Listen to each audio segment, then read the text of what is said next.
Les titres de ce journal, mesdames et messieurs, bonsoir et ravi de vous retrouver. L'ouverture de 3 nouveaux postes de péage modernes bientôt. Une conférence de presse a été animée ce jour par le directeur général du Fonds spécial routier du Burkina pour donner plus de détails sur ces infrastructures. Ces 3 infrastructures qui sont le péage de Boudtenga, Côte-Tédougou et de Tintoulou d'une valeur d'environ 18 milliards de francs CFA vont contribuer au développement routier. On en parle dans cette édition. Et puis la famille Compaoré donne un ultimatum de 3 jours aux personnes qui ont planté des arbres le long de leur terrain.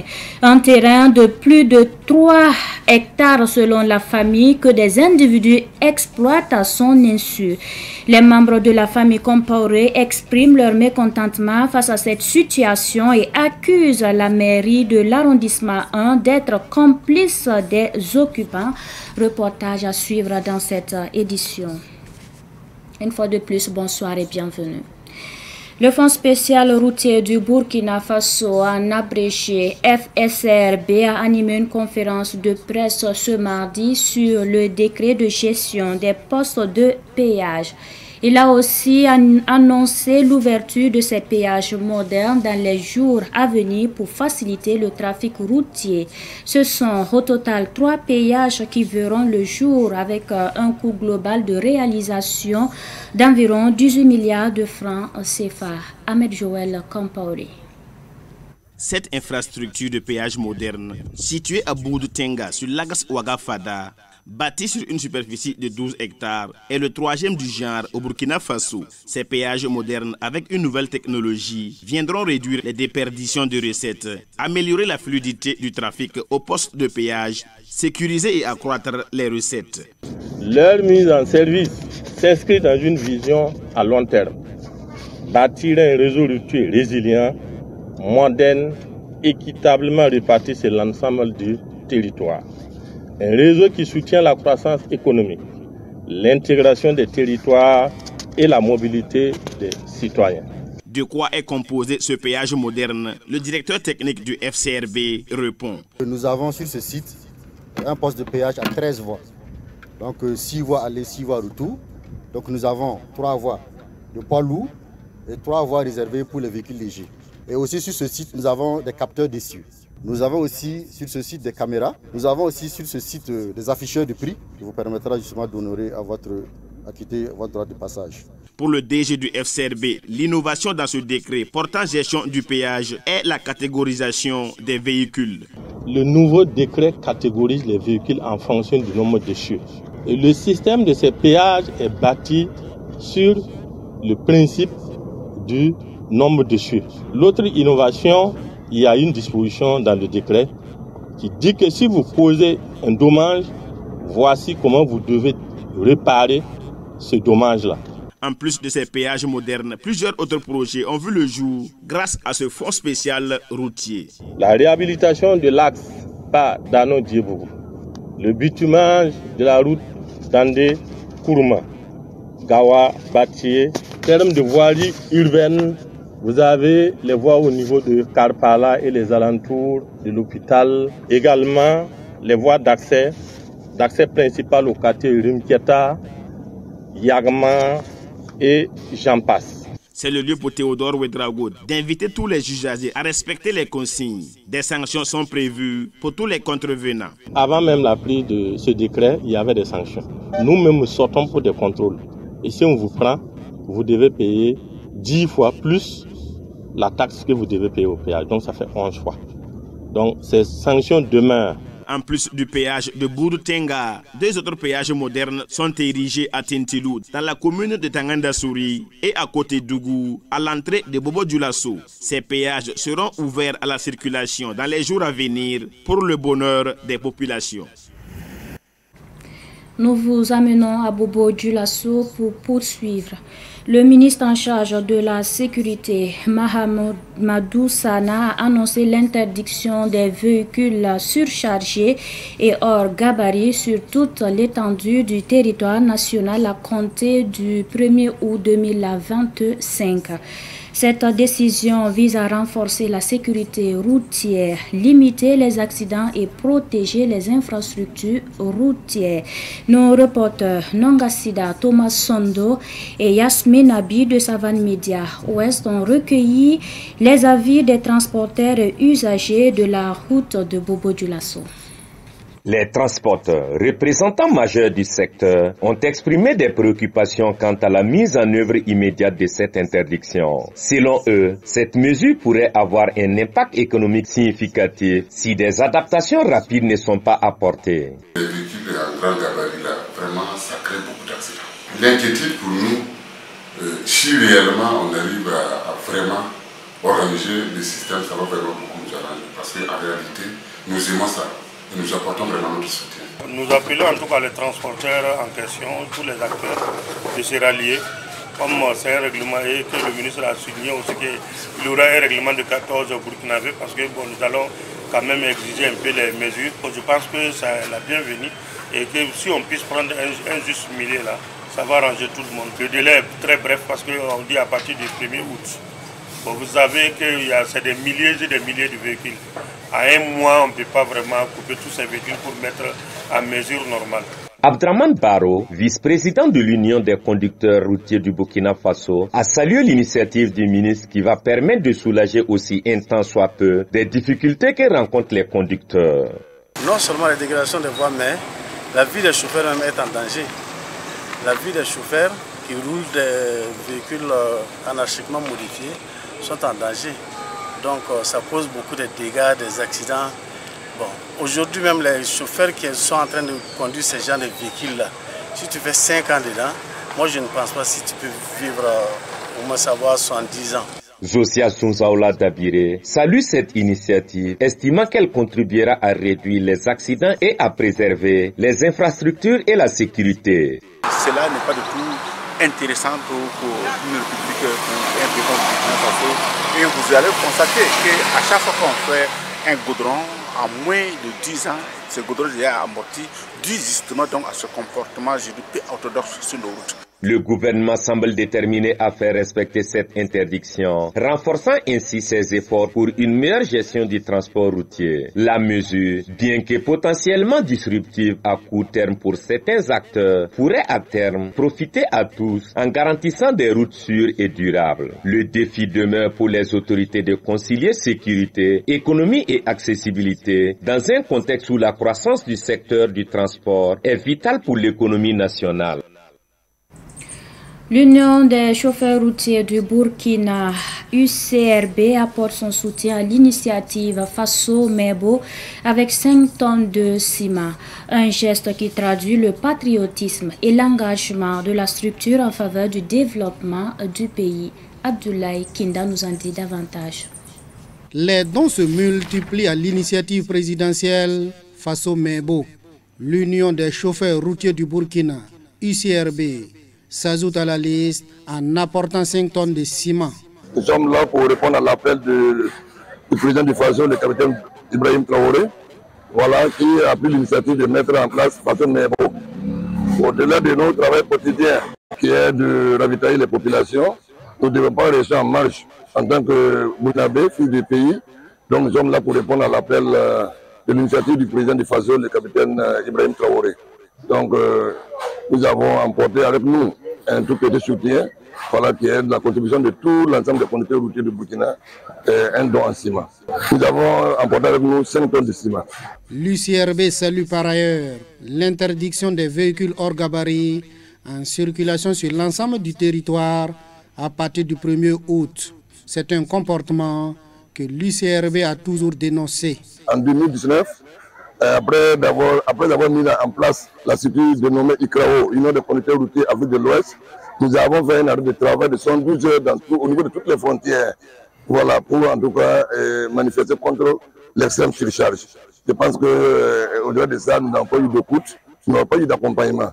Maintenant qu'aujourd'hui, l'État burkinabé prend ces mesures d'arrêter l'extrême surcharge et les camions anarchiquement fabriqués à partir du 30 juillet, nous, en tant que conducteurs routiers, ça nous va vraiment droit au cœur. Et nous faisons que saluer l'effort fait par le gouvernement et nous sommes aussi prêts à les accompagner. L'Union des chauffeurs routiers du Burkina, invite les autres structures à emboîter ses pas dans l'accompagnement de l'initiative présidentielle Faso Mebo. Et puis l'association Sougronoma pour la paix met en avant la souveraineté économique du Burkina Faso, l'ordre et la discipline dans les marchés ZIA. C'est dans cette dynamique qu'elle a installé un bureau de veille citoyenne dans le marché de Nabiyar à Ouagadougou. L'installation officielle du bureau a eu lieu hier au sein du marché. Yacouba Kiamtore et Jamilatou Sakana. C'est un bureau fort de 24 membres installé au marché Nabiyar pour instaurer l'ordre, la propriété et la discipline dans le marché. Ces membres de la veille citoyenne de Nabiyar ont pour tâche de signaler tout mouvement suspect dans ce marché situé dans l'arrondissement numéro 5 de Ouagadougou. L'initiative est de l'association Sougronoma pour la paix qui fait de l'ordre et la discipline dans les marchés son cheval de bataille. On a installé un peu des bureaux presque partout dans les marchés et aujourd'hui nous sommes à Nabiyare pour installer officiellement le bureau de l'association Sougronoma pour la paix qui auront pour objectif de veiller, comme on parle, de veiller à ce que le négatif ne se produise plus dans nos marchés, à ce que les gens puissent réellement maximiser un peu la cohésion sociale, de veiller à ce que notre économie puisse être souveraine comme on le dit. Les 24 membres de la veille citoyenne de Nabiyar se donnent également pour mission de sensibiliser les commerçants sur les bonnes pratiques.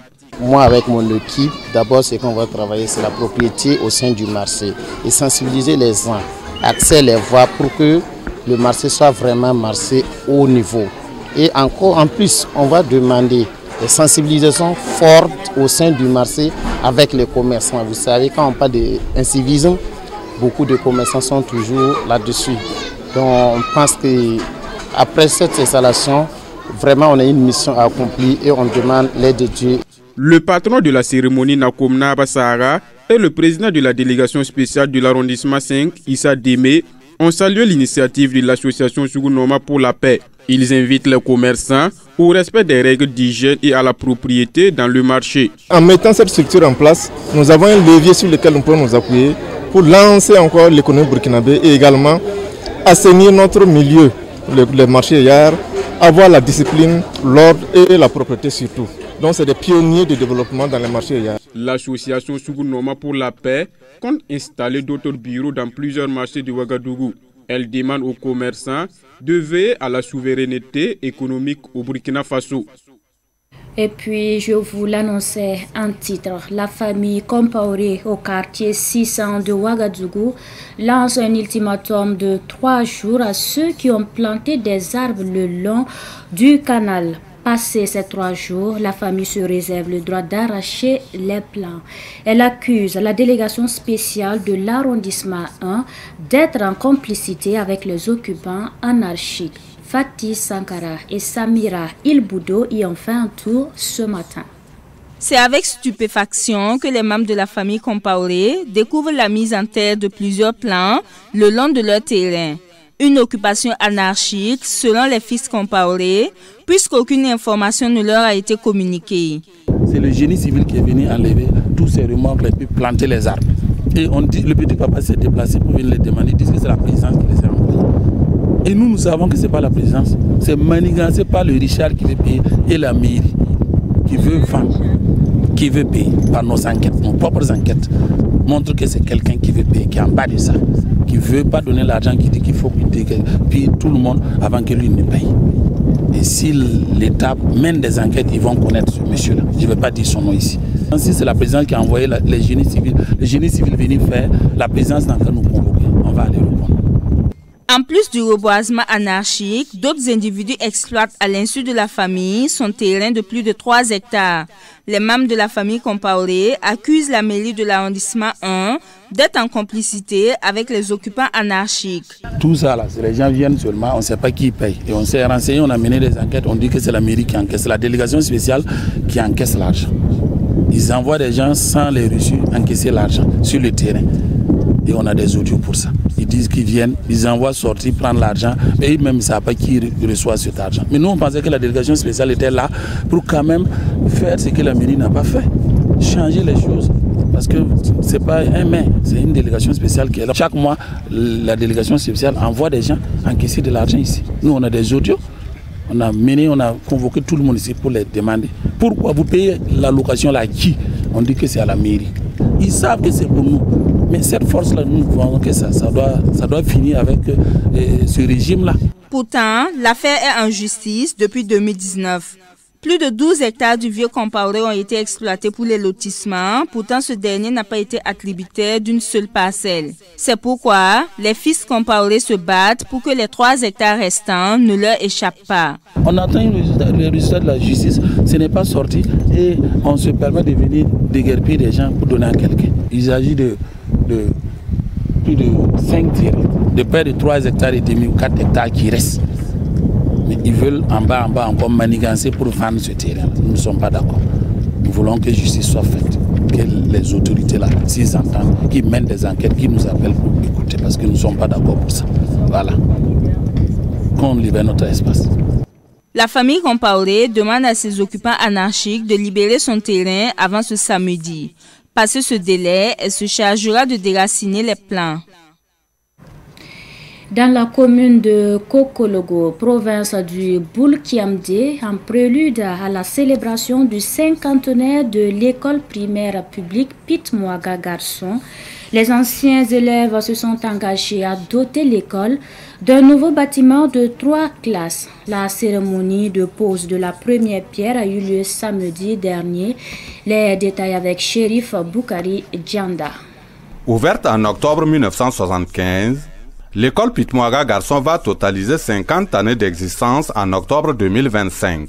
Pour témoigner leur reconnaissance à cette structure éducative, qui est un cadre par excellence d'enseignement et d'éducation des enfants du village, les anciens élèves de l'école ont pris l'engagement de doter l'école d'un nouveau bâtiment de 3 classes au regard de la vétusté des anciens bâtiments. Bon, nous avons pris cet engagement parce qu'on a constaté que les bâtiments qui existent sont des bâtiments vraiment anciens. Parce que ces 2 bâtiments datent de plus de 40 ans. Et le premier bâtiment, effectivement, même ne répond pas aux normes. Pour noter que Michel Nana, fils de Pitmouaga et ancien député à l'Assemblée nationale, est à l'initiative de la construction de l'école du village il y a 50 ans. Les enfants de Pitmouaga dans les années 75 ne pouvaient s'inscrire qu'à Kokologo. Et ceux qui ont peut-être les moyens peuvent inscrire certains enfants ou à Ouara ou à Koutouko. Et maintenant, si par exemple nos parents partaient à Kokologo avec 20 enfants pour être recrutés, il ne peut avoir que 1 ou 2 qui sont recrutés. Et le reste reviennent. Oui. Le secrétaire général du comité d'organisation du cinquantenaire, Amadou Théophile Sama, appelle les filles et fils de Pitmouaga à prendre le projet à main, qui du reste est l'une des conditions pour la réussite de la célébration du cinquantenaire. Nous lançons un appel pour que chacun à son niveau puisse donner ce qu'il a, de son temps, de ses moyens, de son conseil, pour que au moins nous puissions terminer ces bâtiments et organiser les 50 ans. Parce que pour nous, notre objectif, c'est la réalisation du bâtiment et la célébration vient en deuxième position. La pose de la première pierre, suivie d'une visite des locaux de l'école et une plantation d'arbres, ont mis fin à la cérémonie. Le complexe scolaire Sainte Inès du Salut, situé dans l'arrondissement 9 de Ouagadougou, a procédé samedi dernier à la cérémonie de clôture de l'année scolaire 2024-2025. L'événement s'est déroulé dans une ambiance de récompense des meilleurs élèves. Sidiki Kabré y était. Un taux de réussite de 100% au certificat d'études primaires CEP avec 37 candidats et 50% au brevet d'études du premier cycle BEPC. Les élèves méritants ont été récompensés par des cahiers, des sacs et divers gadgets en guise d'encouragement et de valorisation de leurs efforts. J'ai eu des bics, des cahiers, ça a été bien. L'examen aussi a été bien. Donc je remercie beaucoup mes parents et les enseignants. Et puis j'ai eu mon examen aussi. Les enseignants, pour leur part, ont renouvelé leur engagement en faveur d'un encadrement de qualité pour l'année académique 2025-2026. Je prends l'engagement ici pour vraiment dire aux parents d'élèves là, et si vraiment ils amènent leur enfant dans notre établissement, franchement, tant que je serai à Sainte-Inès du Salut et que Dieu me donnera la santé, vraiment, ils ne seront pas dessus. Je ferai tout ce qui est à mon pouvoir et pour que les enseignants et moi, là, on puisse s'entendre et essayer d'encadrer les enfants dans l'harmonie et à la réussite. Le fondateur du complexe, tout en félicitant l'ensemble du corps enseignant et les élèves, a exprimé sa satisfaction quant aux résultats obtenus, ainsi que dans les classes de passage qu'il considère comme le fruit d'un travail collectif. Nous sommes dans la satisfaction. Déjà au niveau du préscolaire, la satisfaction est totale vu le taux de passage. Au niveau du primaire également, les différents taux de passage aussi entre 80 et 100%. Et le tout est couronné par un taux de succès au certificat de 100%. Ce sont des motifs de satisfaction. C'est le résultat du BPC qui est de 50%, qui n'est pas du tout satisfaisant, mais nous avons pris les mesures à partir de l'année prochaine. Nous toisons les 100%. Le complexe Sainte-Inès du Salut dispose aujourd'hui d'une école maternelle, d'un cycle primaire et d'un poste primaire. Dernier point de ce journal. Bazega au stade provincial de Kombisiri.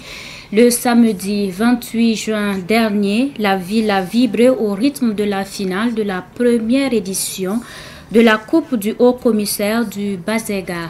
Une rencontre sportive placée sous le signe du rassemblement et de la cohésion sociale. Au terme du match, l'équipe de l'enseignement secondaire s'est imposée face à l'équipe des forces de défense et de sécurité, remportant le trophée au tir au but. Joël Perkoma, Abdoulaye Kinda. Le coup de sifflet de l'arbitre a lancé la confrontation entre l'équipe de l'enseignement secondaire et celle des forces de défense et de sécurité FDS. Le match était rude. C'est finalement au tir au but que l'enseignement secondaire remporte la coupe après un score nul et vierge après les 2 fois 20 minutes du temps réglementaire. C'est un sentiment de joie qui m'anime parce que depuis le début, l'édition s'est très bien passée. Voilà, donc nous avons remporté le trophée. C'est un plaisir pour moi et tous mes coéquipiers. Il faut dire que d'abord on s'est préparé mentalement et physiquement et par les entraînements pour être top jusqu'au jour de la finale. Bon, il faut dire que c'est la disponibilité, étant donné que c'est le corps enseignant. Voilà, donc la difficulté de regroupement pour les entraînements, mais on a su relever les défis voilà, pour arriver à ce stade. L'équipe de l'enseignement secondaire remporte ainsi le trophée, un ballon, un jeu de maillot et la somme de 50 000 francs. L'équipe vaincue se console avec une enveloppe de 30 000 francs, un ballon et un jeu de maillot. L'équipe de l'enseignement de base, classée 3e, s'en sort avec une enveloppe de 20 000 francs, un ballon et un jeu de maillot. Le haut-commissaire de la province du Bazega formule le souhait de voir cette coupe devenir un facteur de cohésion sociale, unissant toutes les composantes de la province. L'objectif de la présente édition, c'est de renforcer la cohésion sociale, la coexistence pacifique entre les fils et les filles de la province du Bazega et particulièrement entre les travailleurs de la province du Bazega. Bon, il faut dire que pour une première, nous allons féliciter le comité d'organisation et nos partenaires qui nous ont accompagnés matériellement, financièrement et le soutien moral, les encouragements pour que la présente édition puisse atteindre les objectifs escomptés. Je voudrais saluer cette activité de Madame le Haut-Commissaire qui s'inscrit en droite ligne avec la vision du chef de l'État, son Excellence le capitaine Ibrahim Traoré, qui prône la cohésion au sein des communautés. Parce qu'à travers la cohésion sociale, nous pouvons réussir, nous pouvons faire face à l'ensemble des défis. Les défis sécuritaires et les autres défis, les défis de développement, ainsi de suite. Au total, 6 équipes ont pris part à la compétition. Pour le comité d'organisation, tout s'est bien déroulé dans un esprit de fraternité et de cohésion sociale.